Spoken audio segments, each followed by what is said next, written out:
DNA में अब हम लद्दाख के हिंसक आंदोलन का विश्लेषण करेंगे। लद्दाख के लेह में आज हिंसा हुई, आगजनी हुई, सुरक्षा बलों पर पत्थर फेंके गए, गाड़ियां फूंक दी गई। सवाल है, जिस लेह को चट्टानी पर्वत श्रृंखलाओं, मनोरम घाटियों, नीले आसमान और ढेर सारे रोमांच के लिए जाना जाता है, वहां हिंसा क्यों हुई? जिस लद्दाख को अमन पसंद प्रदेश कहा जाता है, वो अचानक जलने क्यों लगा? चीन से सटे लद्दाख में हुई हिंसक आंदोलन के पीछे आखिर कौन है? दरअसल लेह की सड़कों पर आज उग्र भीड़ उतरी हुई दिखाई दी। लोगों के हाथ में पत्थर और लाठी डंडे थे, जमकर पथराव हुआ, आगजनी की गई, घंटों तक उग्र भीड़ ने हिंसा की। हम आपको इस हिंसा के पीछे की वजह बताएंगे, इसके हर पहलू को डिकोड करेंगे, लेकिन सबसे पहले आज लेह में क्या हुआ उसकी एक वीडियो रिपोर्ट देख लीजिए। लेह में आज की सुबह तो सामान्य थी, लेकिन सूरज जैसे जैसे ऊपर चढ़ा, लेह का पारा भी बढ़ा।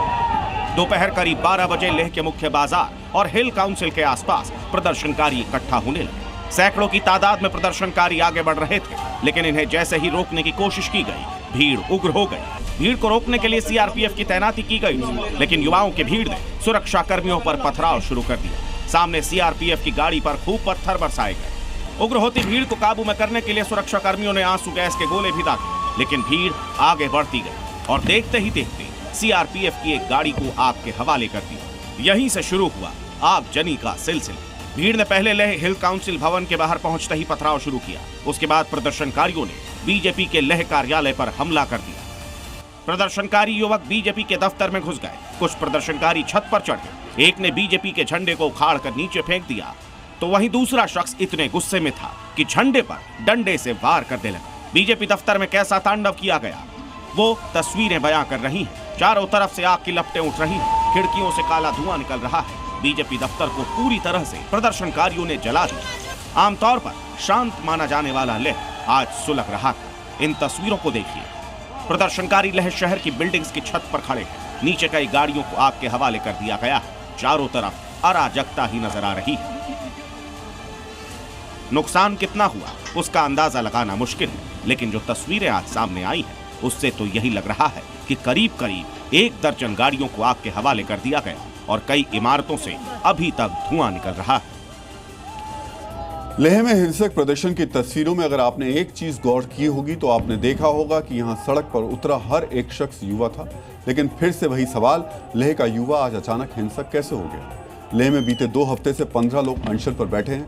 लद्दाख के लिए पूर्ण राज्य के दर्जे की मांग को लेकर सामाजिक कार्यकर्ता सोनम वांगचुक के नेतृत्व में यह अनशन चल रहा है। लेकिन कल इस अनशन में शामिल 2 लोगों की तबीयत बिगड़ गई।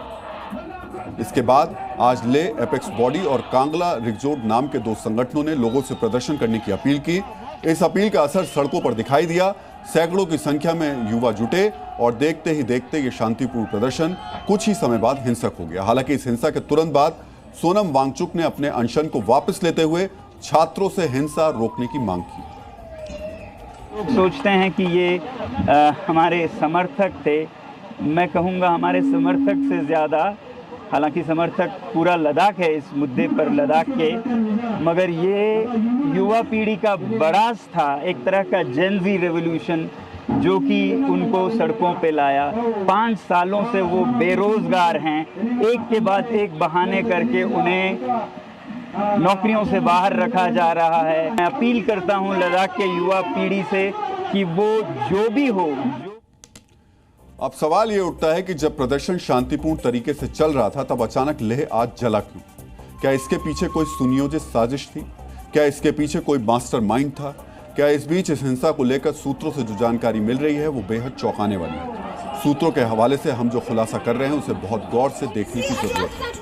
एबीएल और केडीए जिन 2 संगठनों ने आज प्रदर्शन का आह्वान किया था, केंद्र ने इनके साथ सभी मुद्दों पर चर्चा करने के लिए पहले ही 6 अक्टूबर की तारीख तय कर रखी थी।